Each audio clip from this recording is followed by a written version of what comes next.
며느리가 내 이름으로 만든 통장에 진실을 안 그 순간부터 제대로 된 복수가 시작됐습니다.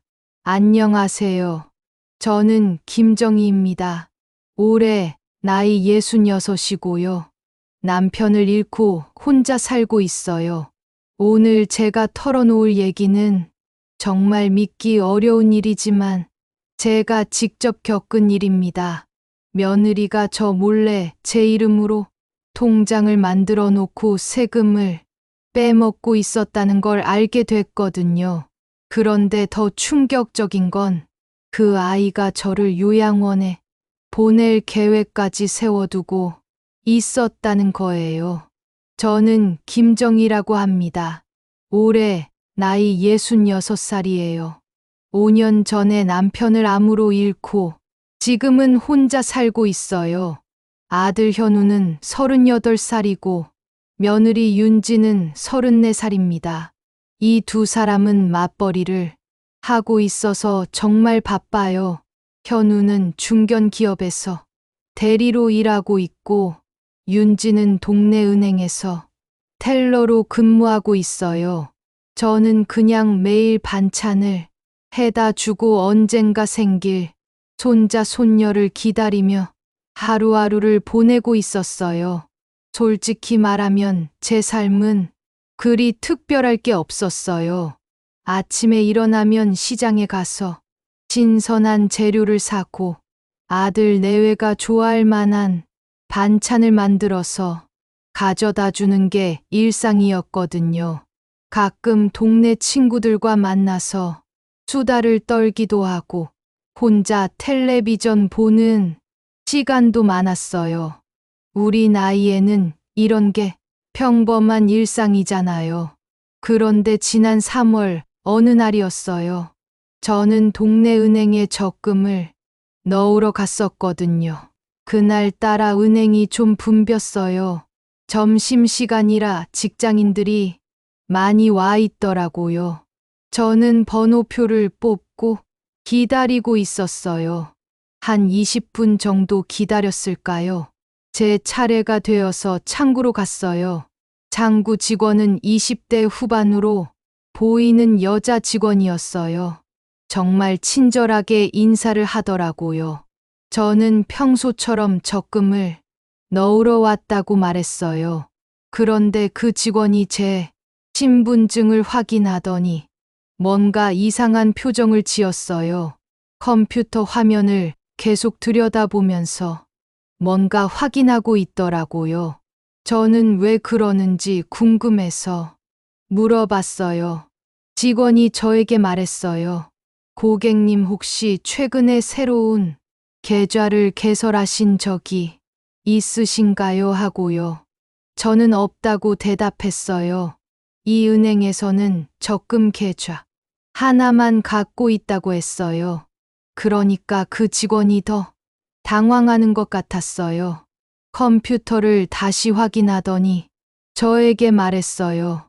그런데 고객님 명의로 된 다른 계좌가 하나 더 있는 것 같은데요. 하더라고요. 저는 깜짝 놀랐어요. 그럴 리가 없다고 했어요. 제가 만든 계좌는 이 적금 하나뿐이라고 했어요. 혹시 동명이인 때문에 착각하신 건 아닌지 물어봤어요. 직원이 제 신분증을 다시 확인하더니 말했어요. 아니에요. 주민등록번호도 똑같은데요. 하더라고요.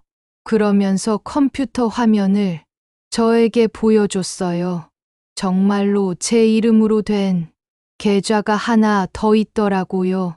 저는 정말 당황했어요. 어떻게 제가 모르는 계좌가 있을 수 있는지 이해할 수가 없었거든요. 혹시 누가 제 이름을 도용한 건 아닌지 물어봤어요. 그 직원도 상황을 이상하게 생각했나 봐요. 계좌 개설 내역을 더 자세히 확인해 보겠다고 했어요. 그리고 잠시만 기다려 달라고 하면서 뭔가 전화를 걸더라고요.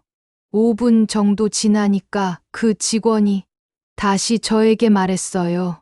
고객님, 이 계좌는 작년 4월에 개설됐는데 개설 당시에 고객님이 직접 오신 게 아니라 대리인이 오신 것 같아요.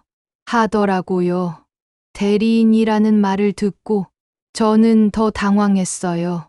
제가 누구에게 대리 개설을 부탁한 적이 없었거든요. 그 대리인이 누구인지 알 수 있냐고 물어봤어요. 직원이 다시 컴퓨터를 확인하더니 말했어요. 윤지라는 분이신데 고객님과는 어떤 관계이신가요? 하고 물어보더라고요. 그 순간 저는 머리가 띵했어요. 윤지가 제 며느리라고 대답했어요. 그러니까 직원이 아, 그러시군요 하면서 이해하는 듯한 표정을 지었어요. 가족분이 대리로 계좌를 개설하신 것 같다고 했어요. 하지만 저는 그런 부탁을 한 적이 없다고 말했어요. 직원이 좀 곤란한 표정을 지었어요. 그러면서 혹시 계좌 명세서를 확인해 보시겠냐고 물어봤어요. 어떤 거래가 있었는지 보시면 기억이 나실 수도 있다고 하더라고요. 저는 그러겠다고 했어요. 명세서를 출력해 달라고 했어요. 직원이 프린터로 명세서를 뽑아서 저에게 건네줬어요. 저는 그 명세서를 받아서 자세히 봤어요. 명세서 맨 위에는 계좌 개설일이 적혀 있었어요. 작년 4월 15일이었어요. 그리고 계좌 명의는 분명히 김정희 즉 제 이름이었어요. 하지만 실제 관리자는 윤지로 되어 있더라고요. 그 다음에 거래 내역을 봤는데 정말 놀라웠어요. 매달 15일에 50만 원씩 입금이 되어 있었거든요. 입금자명은 윤지였고 입금 목적란에는 김정희 의료비 준비금이라고 적혀 있었어요. 저는 명세서를 들고 있는 손이 떨렸어요. 거의 1년 동안 매달 50만 원씩 들어와 있으니까 총 잔액이 550만 원 정도 되어 있었어요. 이 모든 게 제가 모르는 사이에 일어난 일이었어요. 직원이 저희 표정을 보더니 걱정스럽게 물어봤어요. 고객님 괜찮으세요? 얼굴이 안 좋아 보이시는데요. 하더라고요. 저는 괜찮다고 하면서 계속 명세서를 봤어요. 그런데 이상한 점을 발견했어요. 세금 혜택란을 보니까 의료비 공제라고 되어 있더라고요. 그리고 비과세 혜택도 받고 있었어요. 이건 제가 환자여야만 받을 수 있는 혜택이었거든요. 저는 직원에게 물어봤어요. 이 계좌가 왜 의료비 공제를 받고 있냐고요. 저는 건강한데 이런 혜택을 받을 이유가 없다고 했어요. 직원이 당황하면서 다시 컴퓨터를 확인했어요. 그리고는 저에게 말했어요. 계좌 개설 당시에 고객님이 만성질환 환자로 등록되어 있어서 그런 혜택을 받는 거라고 하더라고요. 저는 깜짝 놀랐어요. 제가 언제 만성질환 환자가 됐냐고 물어봤어요. 저는 건강검진에서도 특별한 문제가 없다고 나왔다고 했어요. 직원이 더 자세히 확인해 보니까 더 충격적인 사실이 나왔어요. 계좌 개설 당시에 제출된 의료 진단서가 있다고 하더라고요. 당뇨병과 고혈압 환자라고 되어 있었어요. 저는 정말 어이가 없었어요. 제가 당뇨나 고혈압이 있다는 진단서를 받은 적이 없었거든요. 그 진단서를 볼 수 있냐고 물어봤어요. 직원이 파일을 찾아서 보여줬는데 정말 놀라웠어요. 제 이름으로 된 진단서였는데 제가 가본 적도 없는 병원에서 발급된 거였어요. 그리고 진단 날짜도 제가 그 병원에 간 적이 없는 날이었어요. 저는 이건 명백한 위조라고 말했어요. 제가 그 병원에 가본 적도 없고 그런 진단을 받은 적도 없다고 했어요. 이 모든 게 누군가가 제 이름을 도용해서 한 일이라고 했어요. 직원도 상황의 심각성을 깨달았나 봐요. 지점장님께 보고 드려야겠다고 하더라고요. 그리고 잠시만 기다려달라고 하면서 안쪽으로 들어갔어요. 10분 정도 지나니까 40대 남자 지점장이 나왔어요. 정말 심각한 표정으로 저에게 인사를 했어요. 그리고는 상황을 다시 한번 확인해 보자고 했어요. 지점장이 모든 서류를 다시 점검했어요. 그리고는 저에게 말했어요. 이건 분명히 명예도용 사건이라고 했어요. 가족이라고 해도 본인 동의 없이 이런 일을 할 수는 없다고 하더라고요. 저는 지점장에게 물어봤어요. 이제 어떻게 해야 하냐고요. 지점장은 일단 이 계좌를 동결시키고 정식으로 신고를 해야 한다고 했어요. 그리고 윤지에게도 연락해서 확인해 봐야 한다고 했어요. 그 통장 명세서를 자세히 보니까 정말 놀라운 게 적혀 있었어요. 계좌 명의는 분명히 김정희, 즉 제 이름이었는데 실제 관리자는 윤지로 되어 있더라고요.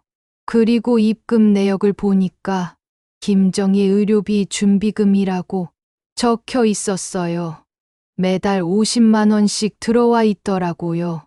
지금까지 거의 1년 동안 입금이 되어 있으니까 총 600만 원 정도가 쌓여 있었어요. 그 순간 제 마음이 정말 따뜻해졌어요. 아, 그래도 우리 며느리가 저를 생각해서 이렇게 의료비를 준비해두고 있구나 싶었거든요. 요즘 젊은 사람들이 시부모를 챙기기가 쉽지 않은데 윤지는 정말 착한 아이구나 하면서 가슴이 뭉클했어요. 집에 오는 길에도 계속 기분이 좋았어요. 역시 제가 며느리를 잘 만났다는 생각이 들었거든요. 그날 저녁에 현우와 윤지가 집에 와서 저녁을 먹었어요. 저는 은행에서 있었던 일을 말하고 싶었지만 참았어요. 윤지가 깜짝 선물로 준비한 건데 제가 미리 알고 있다고 하면 그 아이 마음이 상할 것 같았거든요. 그래서 그냥 모르는 척 했어요. 대신 윤지에게 더 잘해주고 싶은 마음이 생겼어요. 며칠 동안은 정말 기분이 좋았어요. 반찬을 만들 때도 더 정성스럽게 만들었고 윤지가 좋아할 만한 메뉴도 더 많이 준비했어요. 그 아이가 은행에서 일하느라 힘들 텐데 집에서라도 맛있는 음식을 먹여야겠다는 생각이 들었거든요. 정말 고마운 며느리라는 생각뿐이었어요. 그런데 그로부터 일주일쯤 지난 어느 날이었어요. 저는 평소처럼 현우네 집에 반찬을 가져다 주러 갔는데 윤지가 집에 있더라고요. 그날이 토요일이었거든요. 저는 냉장고에 반찬을 넣어두고 나오려고 했는데 윤지가 거실에서 전화 통화를 하고 있었어요. 목소리가 꽤 컸어서 복도까지 들렸거든요. 처음에는 그냥 지나가려고 했어요. 남의 전화 통화를 엿듣는 건 예의가 아니잖아요. 그런데 제 이름이 들려서 발걸음을 멈췄어요. 윤지가 누군가와 통화하면서 시어머니 얘기를 하고 있더라고요. 혹시 저를 칭찬하는 건가 싶어서 살짝 귀를 기울였어요. 그런데 윤지가 하는 말을 듣고 저는 정말 충격을 받았어요. 처음에는 제가 잘못 들었나 싶어서 더 가까이 다가갔어요.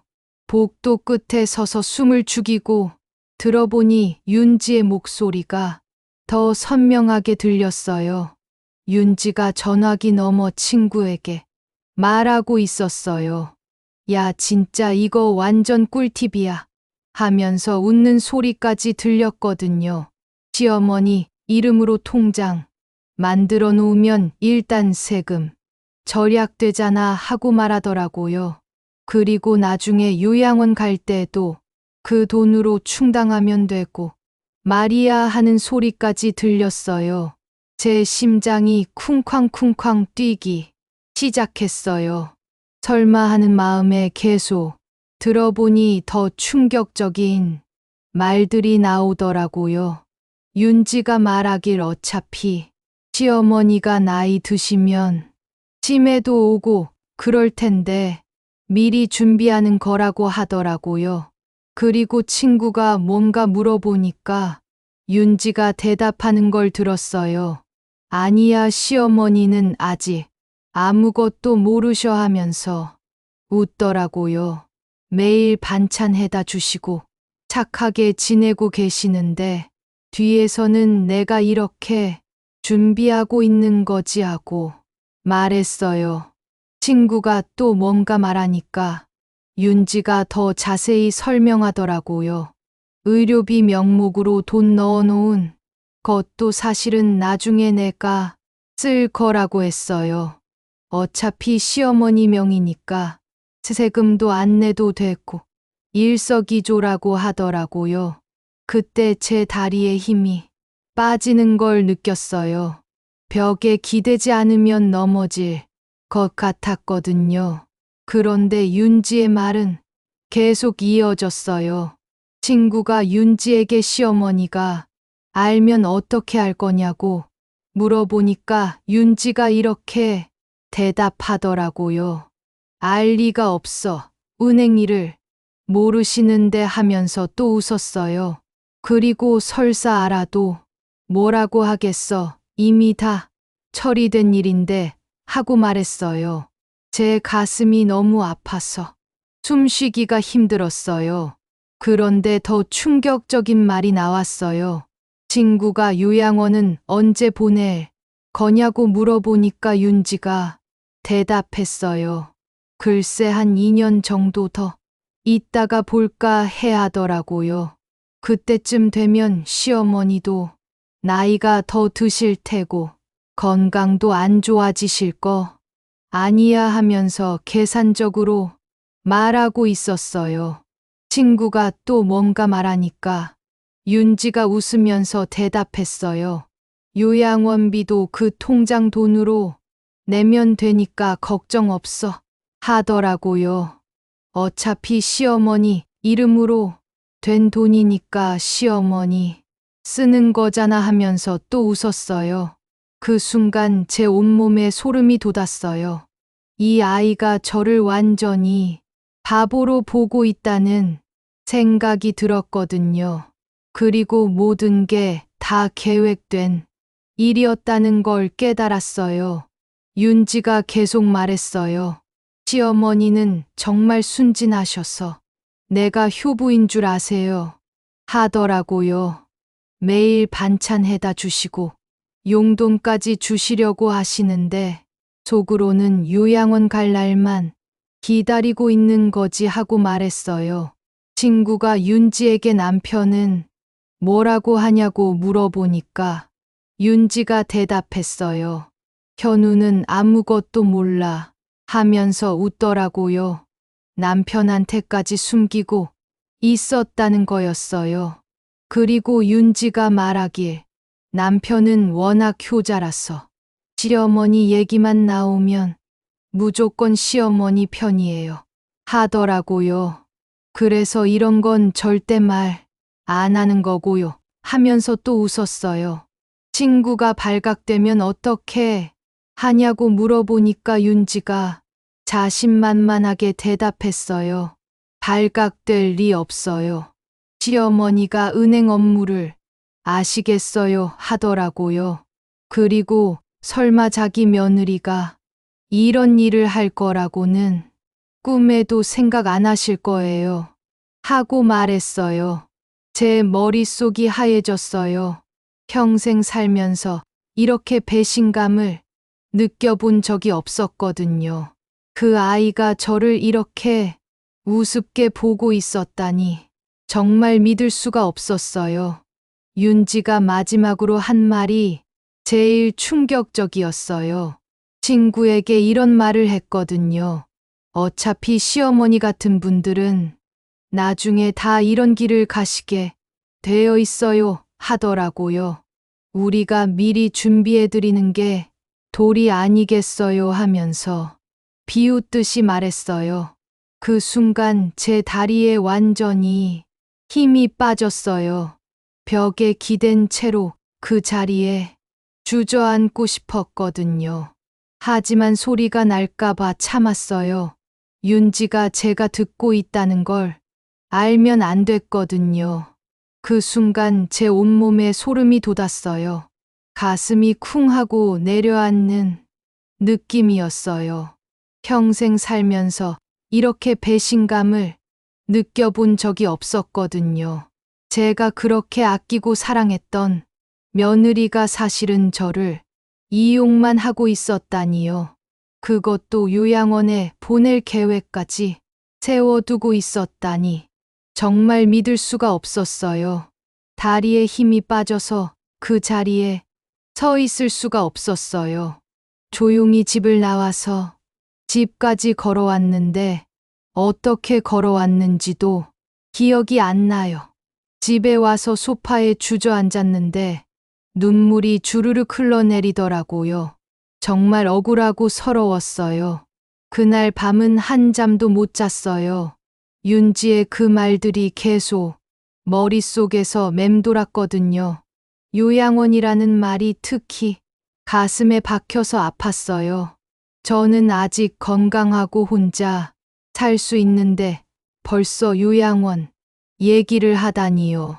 그것도 제 모르게 계획을 다 세워놓고 있었다니 정말 무서웠어요. 다음 날 아침에 일어나서 거울을 보니까 제 얼굴이 말이 아니었어요. 하룻밤 사이에 10년은 늙은 것 같았어요. 그런데 이상하게도 슬픔보다는 분노가 더 컸어요. 이 나이에 이런 배신을 당해야 한다니 정말 억울했거든요. 그래도 며칠은 더 지켜보기로 했어요.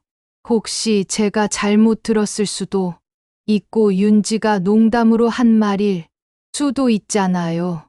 하지만 며칠을 더 관찰해 보니까 윤지의 행동이 예전과 달라 보이기 시작했어요. 예전에는 제가 반찬을 가져다 주면 정말 고맙다고 하면서 진심으로 기뻐했는데 이제는 그냥 형식적으로 인사만 하더라고요.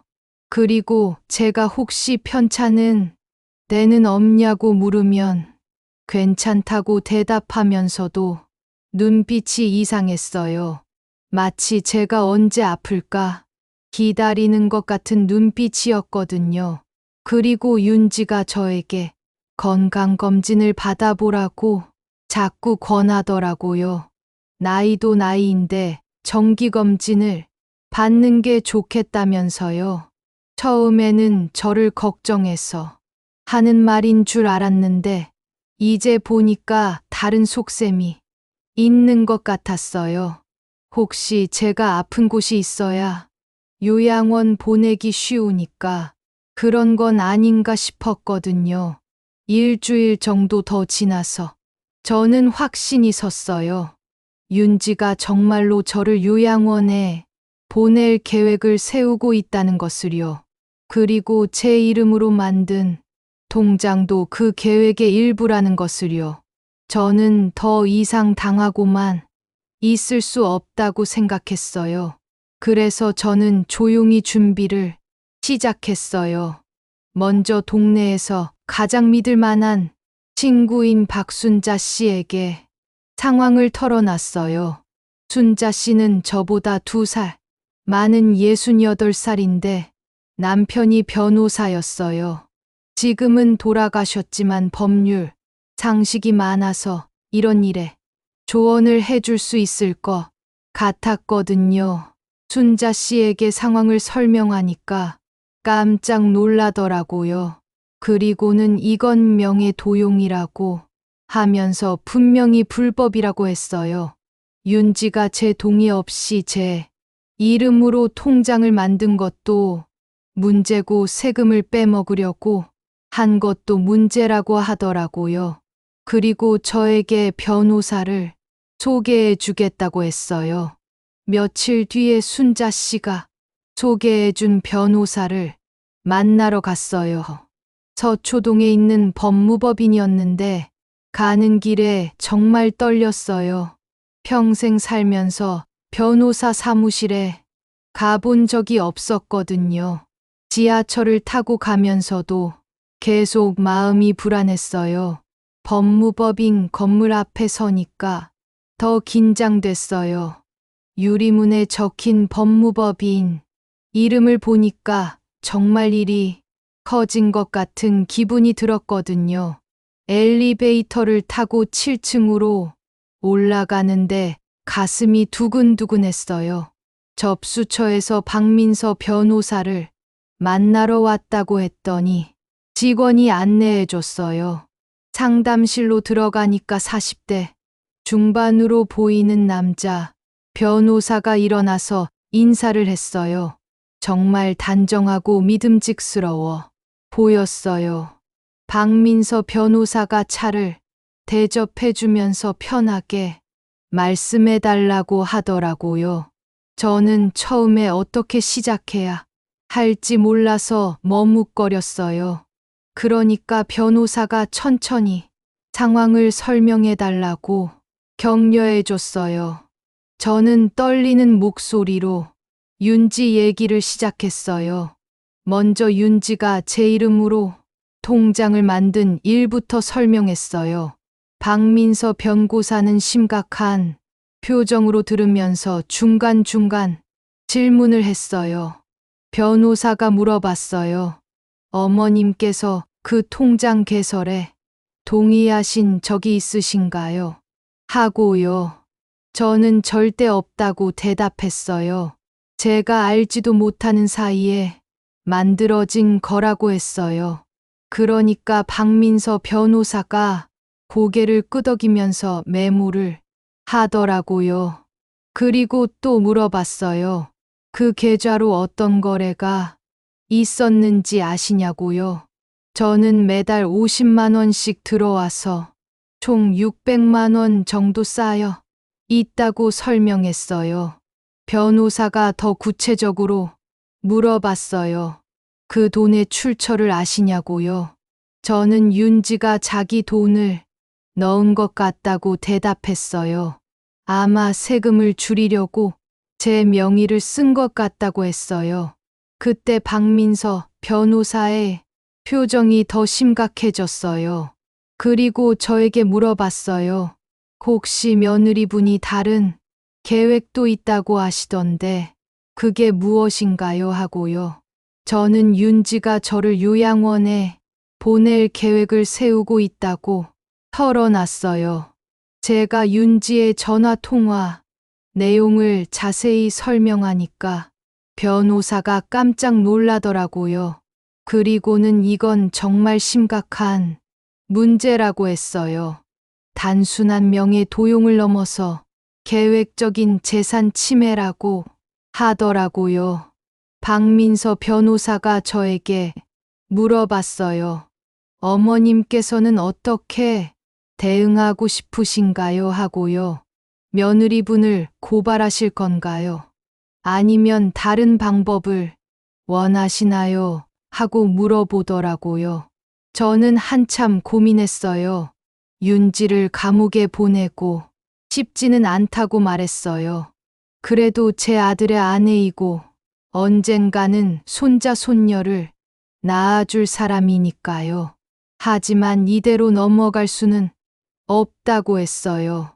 변호사가 고개를 끄덕이면서 이해한다고 했어요. 그러면서 다른 방법을 제시해 줬어요. 형사고발 대신 민사적으로 해결하는 방법도 있다고 하더라고요. 박민서 변호사가 구체적으로 설명해 줬어요. 현재 상황에서는 며느리분이 명예 도용과 세금 포탈을 시도한 것이 명확하다고 했어요.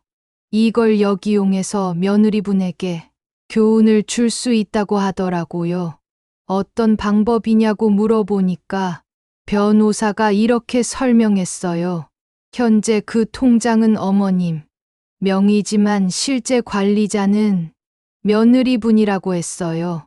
이걸 정식으로 신고하면 모든 세금 책임을 며느리분이 져야 한다고 하더라고요. 저는 그 말을 듣고 놀랐어요. 그게 가능한 일인지 물어봤거든요. 변호사가 설명하길 명예 도용의 경우 실제 혜택을 받은 사람이 모든 책임을 져야 한다고 했어요. 그러니까 윤지가 지금까지 절약한 세금을 모두 소급해서 내야 한다는 뜻이었어요. 그리고 박민서 변호사가 더 중요한 말을 했어요. 며느리분이 은행에서 일한다면 이런 일이 직장에 알려질 수도 있다고 하더라고요. 금융기관 직원의 명예 도용은 정말 심각하게 다뤄진다고 했어요. 저는 처음에는 그렇게까지 하고 싶지 않다고 했어요. 윤지의 직장까지 위험해지면 현우에게도 피해가 갈 수 있잖아요. 하지만 변호사가 말하길 이 정도는 해야 윤지가 정신을 차릴 거라고 하더라고요. 박민서 변호사가 저에게 시간을 갖고 생각해 보라고 했어요. 그리고 결정하시면 언제든 연락 달라고 했어요. 상담료도 받지 않더라고요. 순자 씨 부탁이니까 도와드리는 거라고 했어요. 집에 돌아와서 며칠 동안 정말 고민했어요. 윤지에게 이렇게까지 해야 하나 싶기도 했거든요. 하지만 윤지가 저에게 한 일을 생각하면 화가 났어요. 그리고 이대로 두면 정말로 저를 요양원에 보낼 것 같았어요. 일주일 뒤에 저는 박민서 변호사에게 전화를 했어요. 그 방법으로 진행해 달라고 했어요. 변호사는 알겠다고 하면서 필요한 서류들을 준비해 달라고 했어요. 그 다음 날 저는 다시 법무법인을 찾아갔어요. 이번에는 구체적인 계획을 세우기 위해서였어요. 박민서 변호사가 단계별로 설명해 줬어요. 저는 박민서 변호사에게 말했어요. 저는 윤지를 그냥 내버려 둘 수 없다고요. 그래도 윤지가 진심으로 반성하는지 좀 더 지켜보겠다고요. 그리고 앞으로 저를 대하는 태도가 어떤지도 봐야겠다고요. 변호사는 알겠다고 하면서 윤지에게 잘 얘기해 보겠다고 했어요. 모든 준비가 끝나는데 한 달 정도 걸렸어요. 그동안 저는 윤지에게 전혀 티를 내지 않았어요. 평소처럼 반찬을 해다 주고 가끔 만나서 안부도 물었어요. 하지만 속으로는 계속 관찰하고 있었어요. 윤지가 어떤 마음으로 저를 대하는지 확인하고 싶었거든요. 그런데 정말 놀라운 건 윤지가 여전히 저를 속이려고 하고 있다는 거였어요. 제가 가끔 몸이 안 좋다고 하면 걱정하는 척하면서 병원에 가보라고 권했어요. 그리고 혼자 사는 게 힘들지 않냐고 물어보기도 했어요. 아마 요양원 얘기를 꺼내려고 했던 것 같아요. 한 번은 윤지가 저에게 이런 말을 했어요. 어머니 혼자 사시는 게 걱정된다면서 좋은 시설이 있으면 구경이라도 가보는 게 어떻겠냐고 하더라고요. 물론 당장은 아니고 나중을 위해서라면서요. 그 말을 들었을 때 정말 화가 났어요. 이 아이가 아직도 저를 속이려고 하고 있구나 싶었거든요. 그리고 4월 말쯤이었어요. 모든 준비가 끝났다는 연락을 박민서 변호사로부터 받았어요. 이제 윤지에게 세금 고지서와 은행 통지서가 발송될 거라고 하더라고요. 그리고 며칠 뒤에는 윤지의 직장에도 통보가 갈 거라고 했어요. 그날 저녁 저는 평소보다 일찍 잠자리에 들었어요.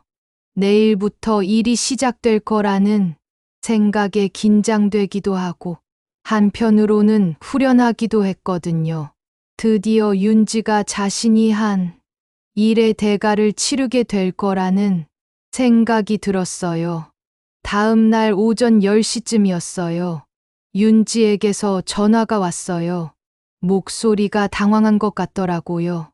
어머니 혹시 시간 있으시냐고 하면서 급한 일이 있다고 하더라고요. 저는 괜찮다고 하면서 무슨 일인지 물어봤어요. 윤지가 말하길 이상한 서류들이 자기 앞으로 왔다고 하더라고요. 국세청에서 온 세금 고지서랑 은행에서 온 통지서가 있는데 자기가 만든 적도 없는 계좌에 대한 내용이라고 했어요. 혹시 어머니가 아시는 게 있냐고 물어보더라고요. 저는 차분하게 대답했어요. 아, 그 통장 말이냐고요. 윤지가 제 이름으로 만든 그 통장 말이냐고 했어요. 윤지는 깜짝 놀라면서 어머니가 어떻게 아시냐고 하더라고요. 저는 천천히 말했어요. 그 통장으로 세금도 빼먹고 나중에 저를 요양원 보낼 계획도 세웠다는 것도 다 안다고요. 전화기 너머로 윤지가 숨을 헐떡이는 소리가 들렸어요. 한동안 말이 없더니 어머니, 제가 설명을 드릴게요라고 하더라고요. 하지만 저는 설명은 필요 없다고 했어요. 이미 다 알고 있으니까요. 그리고 저는 윤지에게 말했어요. 그 통장은 이제 진짜 내 것이 됐다고요. 내가 만든 거니까 내가 책임져야 한다고요. 세금도 내가 내고 모든 후속 처리도 내가 해야 한다고 했어요. 윤지가 울먹이는 목소리로 어머니, 이게 무슨 일이에요라고 하더라고요. 자기는 그런 뜻이 아니었다고 변명하기 시작했어요. 하지만 저는 더 이상 들을 필요가 없었어요. 이미 윤지의 진짜 마음을 다 알고 있었거든요. 저는 윤지에게 말했어요. 앞으로 이런 일이 또 생기면 그때는 정말로 법적 조치를 취하겠다고요. 이번 한 번만 봐주는 거라고요. 그리고 전화를 끊었어요. 그 뒤로 며칠 동안 윤지에게서 계속 전화가 왔어요. 사과하고 싶다고 직접 찾아뵙겠다고 하더라고요. 하지만 저는 전화를 받지 않았어요. 아직은 만날 마음이 생기지 않았거든요. 일주일쯤 지나서 현우가 찾아왔어요. 윤지 일 때문에 온 것 같았어요. 현우가 말하길 윤지가 요즘 너무 힘들어한다고 하더라고요. 어머니께 용서를 구하고 싶어 한다고요. 저는 현우에게 물어봤어요. 너는 윤지가 한 일을 알고 있었냐고요. 현우는 고개를 저으면서 전혀 몰랐다고 하더라고요. 윤지가 며칠 전에 와서 모든 걸 털어놨다고 했어요. 그리고 자기도 깜짝 놀랐다고 하더라고요. 현우는 저에게 사과했어요. 아내가 어머니께 이런 일을 저질러서 정말 죄송하다고요. 그리고 앞으로는 이런 일이 없도록 하겠다고 약속했어요. 저는 현우를 보니까 마음이 좀 누그러졌어요. 이 아이는 정말 몰랐던 것 같았거든요. 하지만 저는 현우에게 말했어요. 윤지가 진심으로 반성하는지 좀 더 지켜보겠다고요. 그리고 앞으로 저를 대하는 태도가 어떤지도 봐야겠다고요. 현우는 알겠다고 하면서 윤지에게 잘 얘기해 보겠다고 했어요. 그로부터 2주 뒤였어요. 윤지가 직접 찾아왔어요. 손에는 큰 과일 바구니를 들고 있었는데 얼굴이 많이 상해 보였어요. 아마 그동안 스트레스를 많이 받았나 봐요. 윤지는 저에게 무릎을 꿇고 사과했어요. 정말 죄송하다고 하면서 눈물을 흘렸어요. 자기가 너무 어리석었다고 앞으로는 절대 이런 일을 하지 않겠다고 약속했어요. 저는 윤지를 일으켜 세우면서 말했어요. 사과는 받아들이겠다고요. 하지만 앞으로는 정말 조심해야 한다고 했어요. 그리고 저를 요양원에 보낼 생각은 하지 말라고 했어요. 저는 아직 건강하고 혼자서도 충분히 살 수 있다고요. 윤지는 고개를 끄덕이면서 알겠다고 했어요. 그리고 앞으로는 어머니를 진심으로 모시겠다고 약속했어요. 저는 그 말을 믿어보기로 했어요. 그런데 진짜 문제는 그 다음이었어요. 윤지가 만든 통장 때문에 내야 할 세금이 생각보다 많았거든요. 박민서 변고사 말로는 거의 300만 원 정도 될 거라고 하더라고요. 게다가 윤지의 직장에서도 이 일을 알게 되면서 문제가 생겼어요. 윤지는 은행에서 경고, 조치를 받았어요. 금융기관 직원이 명예 도용을 했다는 것은 정말 심각한 일이라고 하더라고요. 다행히 해고까지는 당하지 않았지만 승진에는 영향을 받을 거라고 했어요. 현우가 와서 저에게 말했어요. 윤지가 정말 후회하고 있다고요. 그리고 앞으로는 절대 이런 일을 하지 않겠다고 다짐했다고요. 저는 현우에게 말했어요. 그래도 윤지가 치를 대가는 치러야 한다고요. 그래야 진짜 반성을 하는 거라고요. 세금 300만 원은 윤지가 자기 적금을 해약해서 냈어요. 그동안 모아둔 돈이 다 날아간 거죠. 그리고 직장에서의 불이익도 감수해야 했고요. 하지만 저는 그 정도면 충분하다고 생각했어요. 그로부터 한 달이 더 지났어요. 윤지의 태도가 확실히 달라졌어요. 예전처럼 형식적으로 대하지 않고 진심으로 저를 챙기더라고요. 반찬을 가져다 주면 정말 고맙다고 하면서 맛있게 먹었어요. 그리고 윤지가 저에게 말했어요.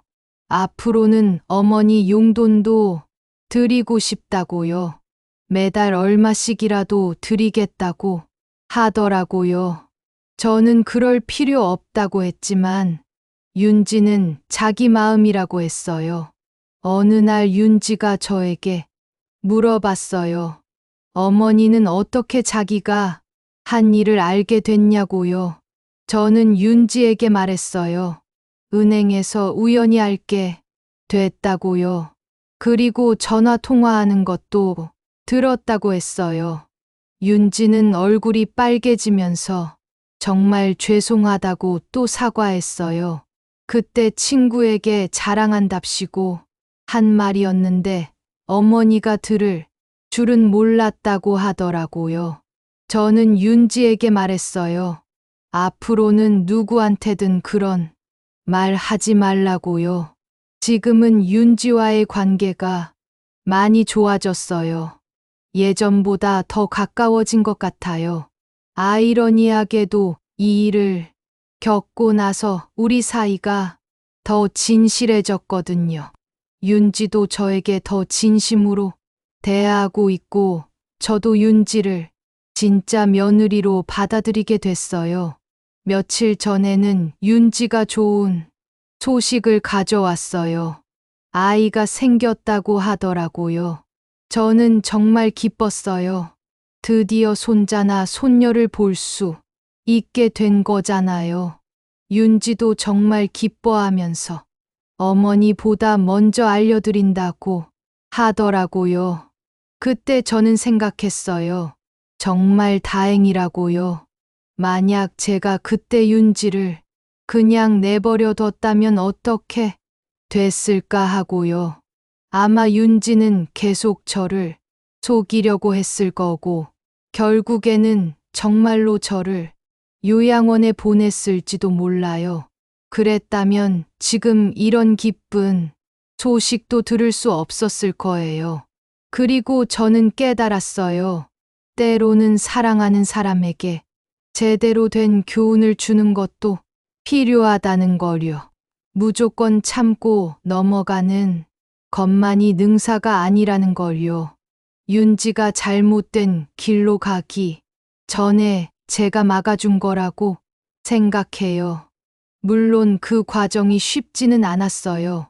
제가 직접 나서서 윤지를 혼내야 한다는 게 쉬운 일은 아니었거든요. 우리 나이에는 그냥 조용히 넘어가는 게 편하잖아요. 하지만 때로는 그런 편함을 포기하고라도 옳은 일을 해야 한다고 생각해요. 지금 윤지는 임신 초기라서 입덧이 심해요. 저는 윤지가 좋아할 만한 음식을 만들어서 자주 가져다 줘요. 그럴 때마다 윤지는 정말 고맙다고 하면서 어머니가 계셔서 든든하다고 해요. 그런 말을 들으면 제 마음도 뿌듯해져요. 현우도 요즘 정말 기뻐해요. 첫 아이라서 더 그런 것 같아요. 저에게 이것저것 물어보기도 하고 윤지 챙기는 것도 많이 도와달라고 해요. 저는 기꺼이 도와주고 있어요. 이제는 정말 한 가족이 된 것 같아서 좋아요. 어젯밤에 저는 오랜만에 일기를 썼어요. 그동안 있었던 일들을 정리하면서 많은 생각이 들었거든요. 저는 일기에 이렇게 썼어요. 복수는 소리 내지 않아야 통쾌하다. 가장 조용한 순간이 가장 큰 복수의 순간이다. 하지만 진짜 복수는 상대방을 망가뜨리는 것이 아니라 상대방이 잘못을 깨닫고 더 나은 사람이 되도록 도와주는 것이다. 윤지가 저에게 한 일은 분명히 잘못된 일이었어요. 하지만 저는 윤지를 벌주려고 했던 게 아니라 윤지가 올바른 길로 돌아오기를 바랐어요. 그리고 다행히 윤지는 자신의 잘못을 인정하고 변했어요. 평생 살면서 이런 일을 겪게 될 줄은 몰랐어요. 며느리에게 배신당하고 복수를 계획하고 실행하는 일 말이에요. 하지만 이 모든 과정을 통해서 저도 많이 배웠어요. 그리고 윤지와의 관계도 더 건강해졌고요. 요즘 젊은 사람들은 정말 계산적이에요. 모든 걸 손익으로 따지고 자기에게 유리한 것만 선택하려고 해요. 하지만 가족 관계는 그런 계산으로만 따질 수 있는 게 아니잖아요. 서로를 진심으로 아끼고 배려해야 하는 거예요. 윤지도 이제는 그걸 알게 된 것 같아요. 저를 대하는 태도가 확실히 달라졌거든요. 예전에는 의무감으로 하는 것 같았는데 지금은 정말 마음에서 우러나오는 것 같아요. 며칠 전에 윤지가 저에게 말했어요. 어머니 덕분에 자기가 많이 철이 들었다고요. 그전에는 모든 걸 너무 쉽게 생각했는데 이제는 조심스럽게 행동하게 됐다고 하더라고요. 그리고 앞으로는 어머니를 진짜 엄마처럼 모시겠다고 약속했어요. 저는 윤지에게 말했어요. 서로 진심으로 대하면 된다고요. 형식적인 관계가 아니라 진짜 가족이 되자고요. 윤지는 고개를 끄덕이면서 알겠다고 했어요. 지금 생각해보면 그때 윤지의 전화 통화를 듣게 된 것도 어떻게 보면 다행이었어요. 만약 그걸 못 들었다면 윤지는 계속 저를 속이려고 했을 거고 저는 끝까지 모르고 살았을 거예요. 그랬다면 언젠가는 더 큰 문제가 생겼을지도 몰라요. 이제는 윤지와 함께 아이 용품을 보러 가기도 해요. 처음에는 어색했지만 지금은 정말 재미있어요. 윤지가 이것저것 물어보면 제가 경험을 토대로 조언해주고 있어요. 그럴 때마다 윤지는 정말 고맙다고 해요. 현우도 요즘 저를 많이 찾아와요. 예전에는 일주일에 한 번 정도였는데 지금은 거의 매일 연락하고 자주 집에 와요. 아마 윤지 일 때문에 저에게 미안한 마음이 있는 것 같아요. 하지만 저는 현우에게 말했어요. 이제는 다 지난 일이니까 신경 쓰지 말라고요. 그리고 저는 현우에게 당부했어요. 앞으로는 윤지와 잘 소통하라고요. 부부가 서로 속마음을 숨기면 안 된다고요. 윤지가 이런 일을 계획할 때 현우가 미리 알았다면 막을 수 있었을 거라고 했어요. 현우는 반성하는 표정으로 고개를 끄덕였어요. 그리고 앞으로는 윤지와 모든 걸 투명하게 얘기하겠다고 약속했어요. 저는 그런 현우를 보면서 뿌듯했어요. 이 아이도 이번 일을 통해서 많이 성장한 것 같았거든요. 어제는 윤지가 저에게 선물을 가져왔어요. 예쁜 목걸이였는데 정말 마음에 들었어요. 윤지가 말하길 그동안 어머니께 드린 게 없어서 준비했다고 하더라고요. 저는 고맙다고 하면서 바로 목에 걸었어요. 그런데 윤지가 갑자기 눈물을 흘리더라고요. 어머니께 정말 죄송하다고 또 사과했어요. 저는 윤지의 손을 잡고 말했어요. 이제는 그만 미안해하라고요. 앞으로 잘하면 된다고요. 윤지는 고개를 끄덕이면서 어머니 사랑한다고 말했어요. 저도 윤지에게 말했어요. 나도 너를 사랑한다고요. 그리고 앞으로 태어날 아이도 함께 잘 키워보자고 했어요. 그 순간 저는 정말 행복했어요.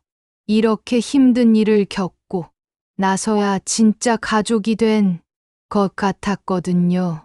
예전에는 서로 조심스러워하면서 진짜 마음을 숨기고 있었는데 이제는 모든 걸 털어놓고 지낼 수 있게 됐어요.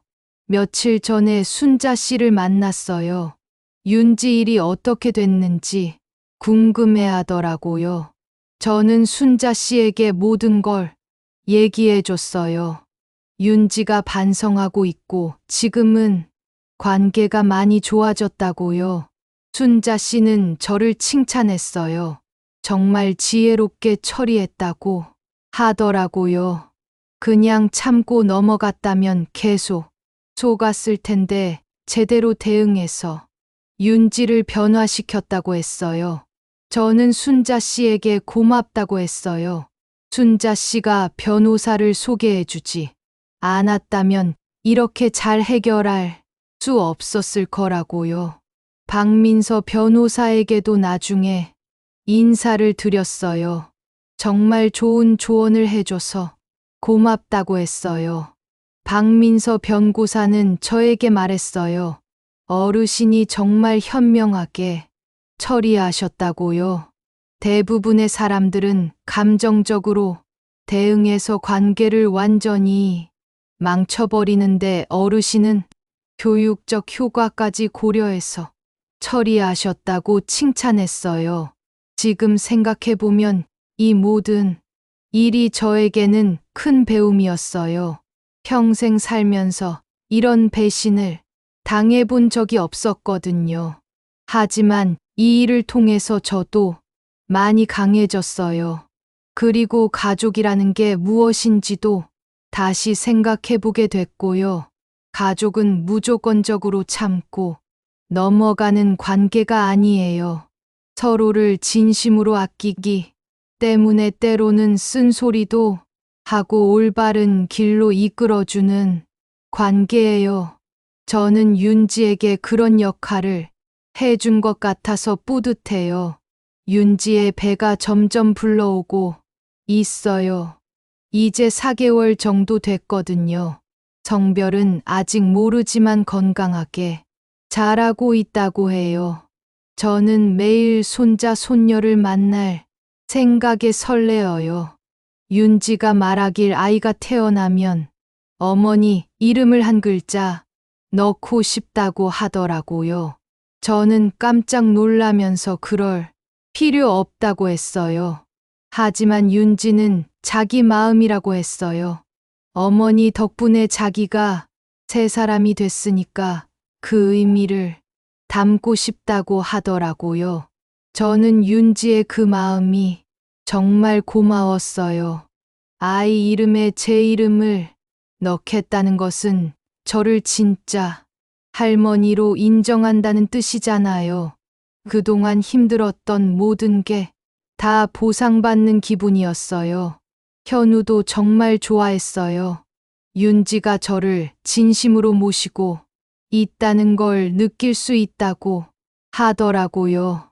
그리고 앞으로 태어날 아이도 할머니를 정말 사랑하게 될 거라고 했어요. 요즘은 매일이 즐거워요. 윤지와 아이 얘기를 하고 준비물을 함께 보러 다니고 임신 중에 좋은 음식을 만들어주는 재미가 있거든요. 이런 게 진짜 행복이구나 싶어요. 어젯밤에 윤지가 전화를 했어요. 갑자기 배가 아프다고 하더라고요. 저는 깜짝 놀라서 바로 현우네 집으로 달려갔어요. 다행히 큰 문제는 아니었지만 병원에 가서 확인해 봤어요. 의사 선생님이 말하길 스트레스 때문일 수도 있다고 하더라고요. 임신 중에는 마음을 편하게 가져야 한다고 했어요. 저는 윤지에게 말했어요. 너무 걱정하지 말고 편안하게 지내라고요. 그날 밤 윤지가 저에게 말했어요. 어머니가 옆에 계셔서 정말 든든하다고요. 혼자였다면 정말 무서웠을 거라고 하더라고요. 저는 윤지에게 말했어요. 앞으로 아무 걱정하지 말라고요. 제가 항상 옆에 있을 거라고요. 지금 윤지는 출산 준비를 하고 있어요. 아직 몇 달 남았지만 미리미리 준비하는 게 좋다고 해서요. 저도 함께 도와주고 있어요. 아이 용품도 보러 다니고 출산 용품도 챙기고 있어요. 며칠 전에는 윤지와 함께 산후조리원도 구경했어요. 여러 곳을 둘러보면서 가장 좋은 곳을 선택했어요. 윤지가 말하길 어머니와 함께 구경해서 더 든든하다고 하더라고요. 그리고 윤지가 저에게 부탁했어요. 출산할 때 옆에 있어 달라고요. 현우도 있겠지만 어머니도 함께 있으면 더 용기가 날 것 같다고 하더라고요. 저는 물론이라고 했어요. 제 첫 손자 손녀가 태어나는 순간을 놓칠 수는 없잖아요. 요즘 제 마음은 정말 평온해요. 윤지와의 관계도 좋아졌고 곧 손자 손녀도 볼 수 있게 됐으니까요. 그리고 무엇보다 제가 올바른 선택을 했다는 확신이 들어요. 만약 그때 윤지의 잘못을 그냥 넘어갔다면 어떻게 됐을까요? 아마 윤지는 계속 저를 이용하려고 했을 거고 결국에는 더 큰 문제가 생겼을 거예요. 하지만 제가 제때 나서서 교훈을 줬기 때문에 윤지가 변할 수 있었던 거죠. 이제는 윤지가 저에게 무엇을 물어보든 솔직하게 대답해요. 예전에는 항상 조심스러워했는데 지금은 그런 게 없어요. 서로 진심으로 대하니까 편해진 거죠. 현우도 많이 변했어요. 예전에는 저와 윤지 사이에서 어정쩡한 위치에 있었는데 지금은 확실하게 중재 역할을 하고 있어요. 윤지가 잘못하면 바로 지적하고 저에게도 윤지를 이해해달라고 부탁하기도 해요. 가족이라는 게 이런 거구나 싶어요. 서로의 잘못을 덮어주는 것보다 올바른 길로 이끌어주는 게 진짜 사랑이죠. 저는 윤지에게 그런 사랑을 보여줬고 윤지도 그걸 받아들여준 거예요. 며칠 전에 윤지가 저에게 말했어요. 어머니 덕분에 자기 인생이 바뀌었다고요. 그전에는 모든 걸 쉽게 생각하고 남을 이용하는 것도 당연하게 여겼는데 이제는 달라졌다고 하더라고요. 저는 윤지에게 말했어요. 그게 바로 성장하는 거라고요. 잘못을 인정하고 고치려고 노력하는 게 진짜 어른이 되는 거라고요. 윤지는 고개를 끄덕이면서 앞으로도 계속 배우며 살겠다고 했어요. 지금 이 순간 저는 정말 행복해요. 힘든 시간을 보냈지만 결국 좋은 결과를 얻었거든요. 윤지와의 관계도 좋아졌고 곧 손자 손녀도 만날 수 있게 됐어요. 그리고 무엇보다 제 자신이 대견해요. 어려운 상황에서도 현명하게 대처했다는 생각이 들거든요. 우리 나이에 이런 일을 겪는 게 쉽지 않은데 잘 해결해냈어요. 앞으로도 윤지와 좋은 관계를 유지하며 살아갈 거예요. 그리고 태어날 손자 손녀에게는 정말 좋은 할머니가 되어줄 거예요. 이 모든 일들이 저에게는 소중한 경험이었어요. 마지막으로 여러분께 말씀드리고 싶은 게 있어요. 가족이라고 해서 무조건 참고 넘어가는 것만이 능사가 아니에요. 때로는 사랑하는 사람에게 쓴소리도 하고 올바른 길로 이끌어줘야 해요. 그리고 나이가 들었다고 해서 당하고만 살 필요도 없어요. 우리도 충분히 지혜롭고 강할 수 있어요. 다만 그 힘을 현명하게 사용해야 한다는 거죠. 윤지와 저희 얘기가 여러분께 작은 도움이 되었으면 좋겠어요. 어떤 어려움이 와도 포기하지 마시고 현명하게 대처하시길 바래요. 그러면 분명히 좋은 결과를 얻으실 수 있을 거예요. 감사합니다. 제 사연이 재밌었다면 구독과 좋아요 부탁드립니다. 다음에 또 재미있는 얘기로 찾아올게요. 안녕히 계세요.